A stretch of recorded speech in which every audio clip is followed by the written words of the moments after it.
It is 12:28 on a Friday afternoon in November 1963, and you are watching television. Or, more likely, you are not. It is midday. The children are in school. The men are at work. In living rooms across America, the television sets that are on, and many are tuned to soap operas. On CBS, As the World Turns is playing to its regular audience of housewives and shift workers and retired men who have fallen into the habit of daytime television. On NBC, a game show called Concentration is running through its puzzles. The afternoon is ordinary in the way that only a Friday afternoon in late November can be ordinary. The weekend visible from here, the Thanksgiving turkey already thawing in refrigerators from Boston to San Diego. 2 minutes from now, none of this will matter. What happened next is not simply a historical event. It is, for an entire generation of Americans, the dividing line between before and after. The moment when the ordinary world cracked open and something came through that could not be put back. And the remarkable thing, the thing that seems almost impossible from the vantage of a world saturated with information, is how fast it traveled. 93% of American adults knew within 30 minutes. No internet, no cell phones, no cable news, no push notifications. Just telephones and radios and the sound of a human voice saying words that didn't make sense yet. Here is how it actually worked. At 12:30 Central Standard Time, shots were fired in Dealey Plaza, Dallas. CBS radio correspondent Dan Rather was in Dallas and radioed the bulletin to New York within minutes. At 1:40 Eastern Time, 70 minutes after the shots, Walter Cronkite broke into As the World Turns. But here is the detail that people forget, or never knew. There was no camera on Cronkite. CBS News had not yet assembled a camera at the anchor desk. His voice came over a title card. Just words on a screen. And a voice that America trusted more than any other voice on television, saying something that could not be true. NBC interrupted concentration at approximately 1:45 Eastern. ABC broke in moments later, and across the country, the telephones began to ring. The study that documented what happened next was published in 1964 by a researcher named Bradley Greenberg in the journal Public Opinion Quarterly. He interviewed over 400 people in the Dallas area within 24 hours of the shooting. What he found was that the primary mechanism of news diffusion was not television. It was people telling people.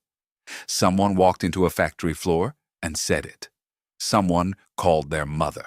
A teacher stepped into the hallway, and another teacher was already there, white-faced. The principal came on the intercom. A waitress told the man at the counter, who told the man next to him, who went to find a radio. Television did not break the news to most Americans. Television was where they went to sit with it together afterward. And sit they did.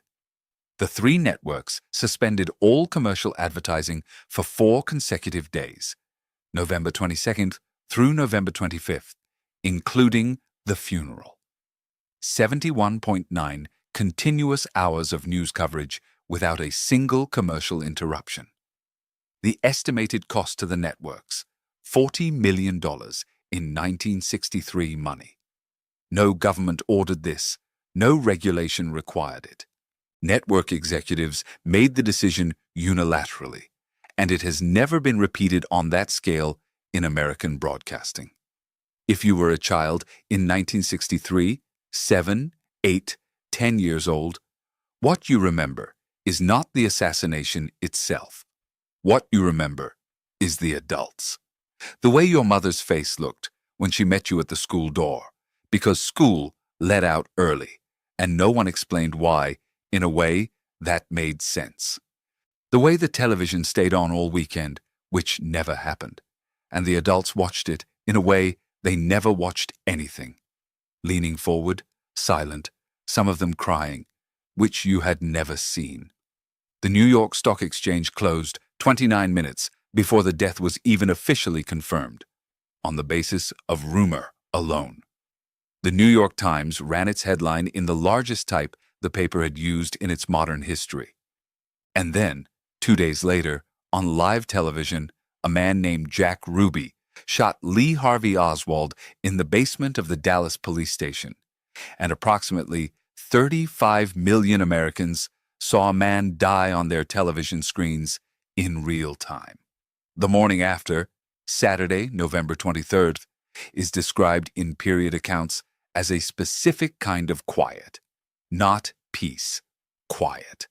The quiet of a country that has not yet figured out what it is now. There is a name for what happened in your brain that day. In 1977, two psychologists, Roger Brown and James Kulik, published a paper in the journal Cognition that gave it a formal term: flashbulb memory. Their research found that when an event is both surprising and deeply consequential, the brain encodes not just the news itself, but the entire sensory context surrounding the moment you learned it. Who told you? Where you were standing? What you were holding? What the room smelled like? The weather outside? The specific quality of the light? This is why, 60 years later, you can still tell someone exactly where you were. Not approximately. Exactly. But here is what the psychologists also found in studies conducted years later. The vividness is real. The accuracy is not always. People are supremely confident in these memories. They can feel the carpet under their knees, smell the coffee on the counter, hear the specific words someone used. And when researchers check the details against documented fact, the day of the week, the time, the specific program that was actually on television, the memories are often wrong on specifics while remaining emotionally precise. You remember how it felt with perfect clarity. Where you were sitting may have shifted in the retelling, decade by decade, without your knowing. This matters, because the events between 1950 and 1980 were experienced collectively in a way that has no equivalent before or since. The three broadcast networks held a combined primetime audience share above 90%. When something happened, it happened to everyone at once, on the same three channels, with the same anchors, in the same living rooms. In 1950, 9% of American households owned a television. By 1960, 87% did. By 1974, it was functionally universal, which means that when history interrupted the broadcast, it interrupted everyone's broadcast simultaneously. July 20th, 1969, a Sunday evening. All three networks have preempted regular programming for days. This is not an interruption, but an extended vigil. Walter Cronkite is anchoring for CBS, David Brinkley and Frank McGee for NBC, Frank Reynolds for ABC. The country has been watching the Apollo 11 mission since launch, and now, at 4:17 in the afternoon Eastern Time, the words come through. Houston, Tranquility Base here. The Eagle has landed. 6 hours later, 10:56 p.m. Eastern, Neil Armstrong steps onto the lunar surface. An estimated 600 million people worldwide are watching. That number is a UNESCO estimate, not a verified count, and it should be understood as approximate. But the American domestic audience is precisely documented. 53.5 million households, the largest single-event television audience in American history to that point. And here is the detail that inverts expectation. The images that a generation remembers as the most vivid of their lives were technically among the worst pictures ever broadcast on American television. The camera on the lunar surface was a Westinghouse slow scan unit designed for low power consumption, not image quality. The conversion from slow scan to broadcast compatible format produced footage that was grainy, ghosted, high contrast to the point of abstraction.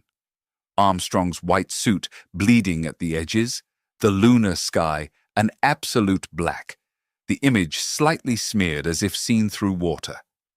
By the technical standards of 1969 broadcast television, It was terrible footage. It did not matter at all. What mattered was the living room. What the 40-plus viewer remembers is not just the screen. It is the room around the screen. Families gathered at whichever neighbor had the largest television. A 19-inch screen was generous in 1969.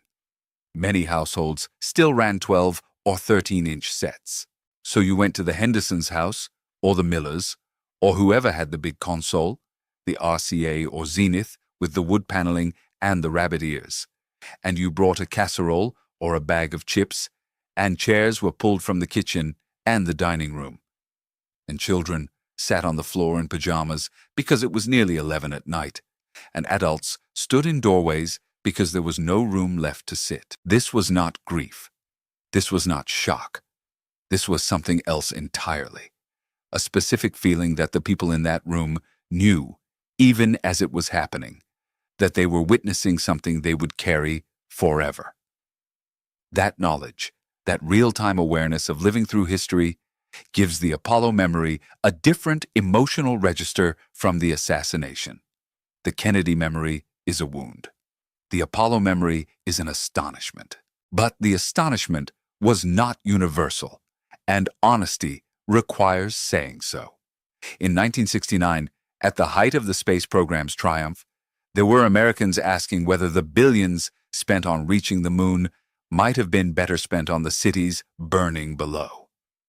The civil rights movement had lost its two most visible leaders, King and Kennedy, in the 14 months prior. For Black Americans, the meaning of national achievement existed inside a different frame. The United by Television narrative is real. It is also partial. Both things remain true. 5 years later, August 8, 1974. If you were watching ABC that Thursday evening, you had been expecting The Rookies. CBS had the Sunny and Cher Comedy Hour scheduled. NBC had Ironside. Ordinary Thursday night television, the kind of thing you watched because it was on, because the alternative was reading or going to bed, because in 1974 the evening had a shape and television filled it. All three networks preempted their schedules. At 9 p.m. Eastern, the screen showed a man at a desk, and 110 million Americans watched what came next. That number is worth pausing on. More Americans watched Nixon resign than watched the moon landing. The end of a presidency drew a larger domestic audience than humans walking on the surface of another world. Nixon opened his address with a line designed to normalize the unprecedented. "This is the 37th time I have spoken to you from this office."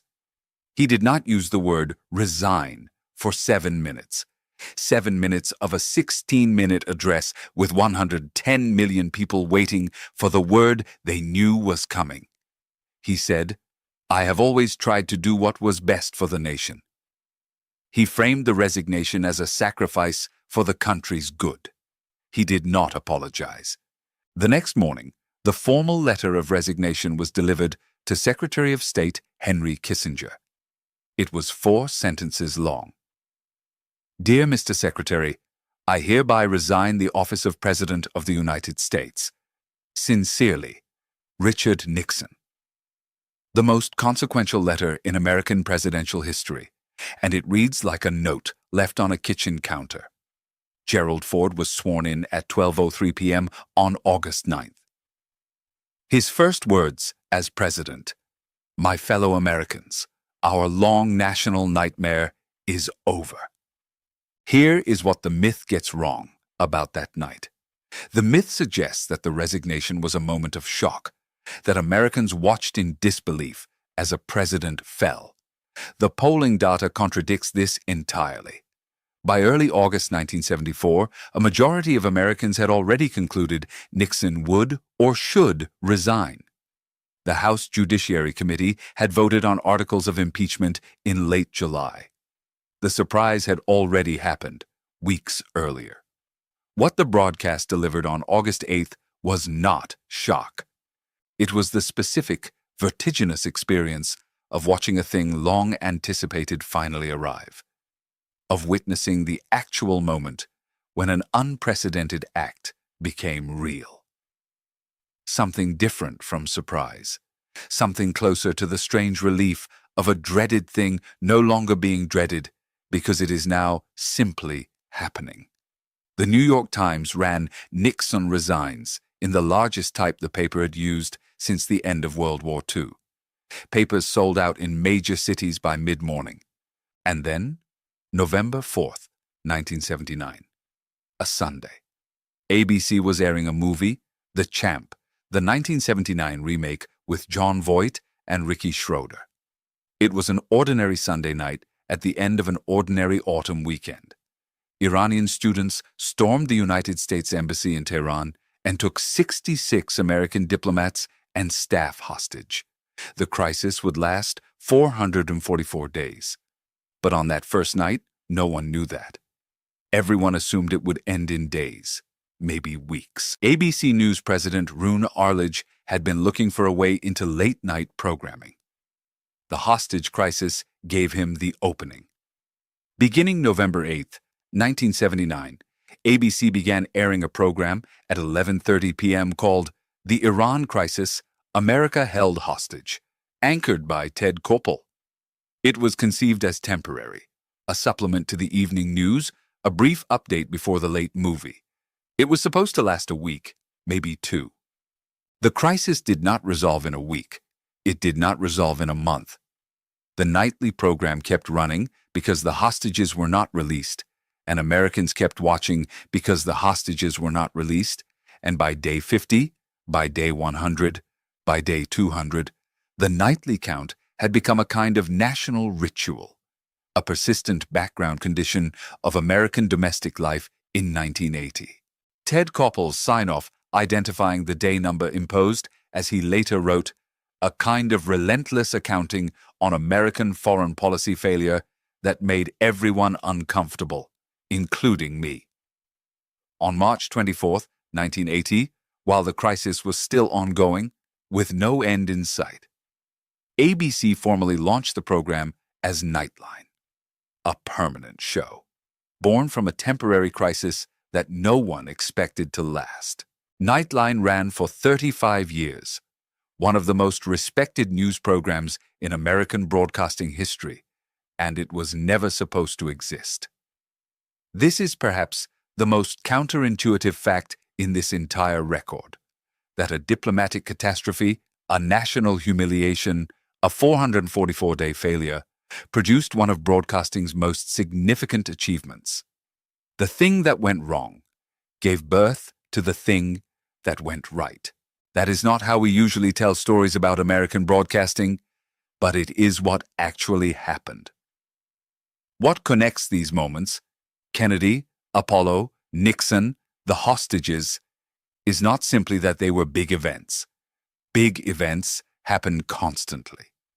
What connects them is the specific technological and demographic reality of American life between 1950 and 1980.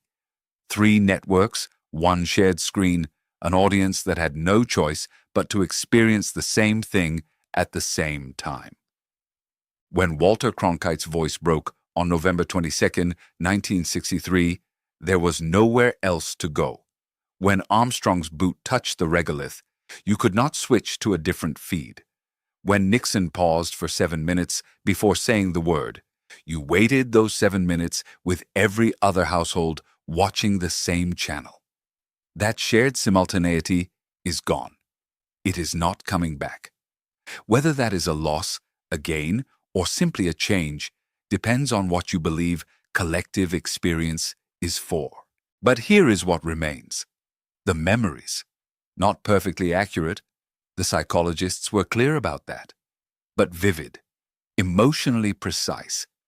The feeling of the carpet, the sound of the voice, the quality of the light in the room, your mother's face, the neighbor's television, the newspaper on the doorstep the morning after, confirming what you already knew, but needed to hold in your hands.